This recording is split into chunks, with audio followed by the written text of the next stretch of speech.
What a day of FIFA World Cup qualifying action we've had. And I mean, what a day. I promised drama, and certainly the continent of Africa delivered. That's an extraordinary day of Matchday 9 football, which comes to an end now. We've seen everything in this matchday. It has set up nicely for Matchday 10. There's just one game left to go. But the big headlines today: Zimbabwe draw with the South Africans. South Africa did everything but score. They hit the post in the first half with that long shot from Nkota. They hit the post in the second half from Lyle Foster. How did that not go in? Why was Lyle Foster drifting out to the right-hand side so much? Stay down the middle, my son. He just wouldn't go in.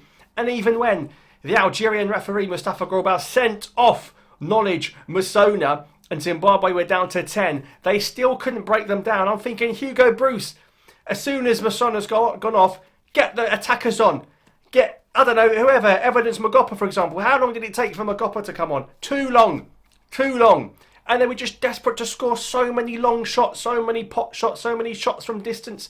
Patient build-up. Patient build-up.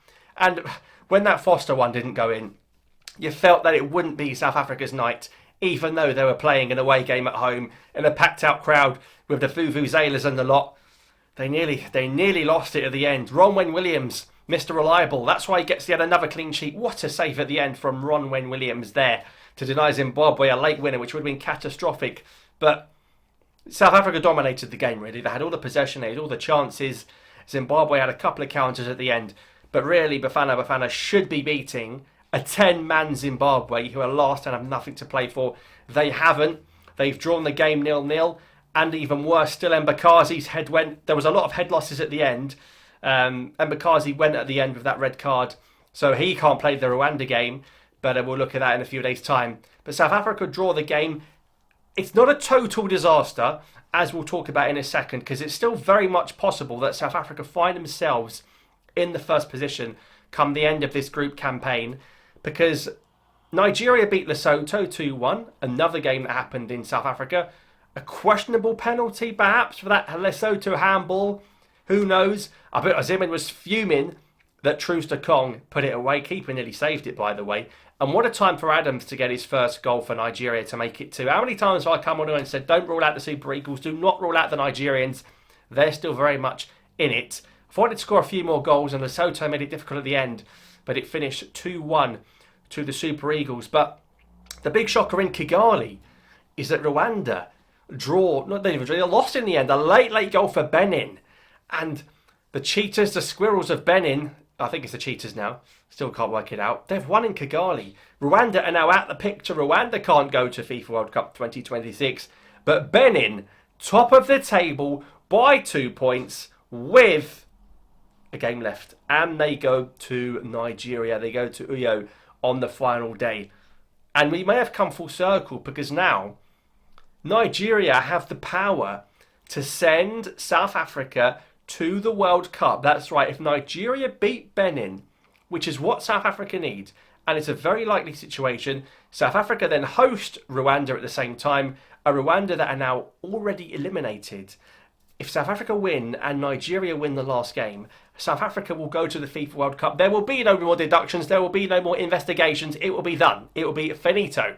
So all is not lost. I said before these games, if South Africa took 4 points from 6, it'd probably be enough. They've taken 1. They've got to take 3 against the Rwanda side that now have nothing to play for. But what about the plot twist in Nigeria? Gernot Rohr, the man who left Nigeria in disgraceful circumstances, according to both parties, Gernot Rohr, if he goes to Nigeria with Benin and wins, he will take Benin, for goodness sake, to the World Cup. I've got to be honest with you guys. No one wants to see Benin at the World Cup. No one here wants to see that. They'd probably lose 3 games. That would not be a good representation of Africa, in my opinion. So I hope South Africa or Nigeria get it done. I suspect my predictions will come out in the end that South Africa get top and Nigeria gets second. And second might be all right for Nigeria. We've had a lot this week about the second place rule changing. How many times in the past have I spoken about the second place situation? It has to change. That second place situation is under review. We're going to look at that a bit later on, maybe tomorrow. Because if Nigeria beat Benin, South Africa beat Rwanda, South Africa win the group, go to the World Cup, Nigeria gets second with 17 points, which might be enough, because if Zimbabwe come last and they nullify results in all groups against the team that comes in the 6th position, then Nigeria only lose 2 points because that's all they took against bottom place Zimbabwe. So we might have the happy ending with South Africa qualifying and Nigeria going to the playoffs. It remains to be seen what CAF do with those second place positions, but I think South Africa will feel annoyed right now that they haven't won, but when they play Rwanda and beat them, and if they see Nigeria beat Benin, then they're going to feel a lot better about it. And even if Benin draw and South Africa can feel their boots, with the goal difference they can still make it as well. So all hope is not lost, but if you've got to go for it in front of your home fans. You've got to make noise for the big occasion. I don't think Ebakazi's going to be too big a loss because I can't see Rwanda going there and scoring, but match day 10 is going to be unmissable. So that's that group, but it's been a dramatic day all round. It really has. We've seen Gabon win 4-3 in Gambia, Aubameyang scoring all 4, then getting sent off. So now Aubameyang misses the last game for Gabon at home to Burundi. Ivory Coast put 7 past Seychelles on the beach. They host Kenya. Gabon will be hoping that Kenya can do them a favour, although Ivory Coast have played 9, conceded none. So that's going to be tough. So Cote d'Ivoire looking good, Nick. And Tunisia put 6 past Sao Tome and Principe in front of absolutely nobody. They are already qualified, to be fair, but the scenes were shocking. Empty stadium, come on. In Radez, it's got to be full for me. It doesn't matter who you're playing. But an impressive performance on the pitch. How often do you see Tunisia score 6? Not very often. And a first goal for Ismail Gabi as well. That'd be a good positive for them. But Tunisia look like a good side. Another team that haven't conceded in this campaign. So, headlines, wherever you look in this qualifying. Senegal put 5 past South Sudan in Juba. They started rocky. It took them 30 minutes to get 1. But that front four, Sarr and Dye. Jackson, Mane still around. It is lethal. Congo, a slender 1-0 win against Togo.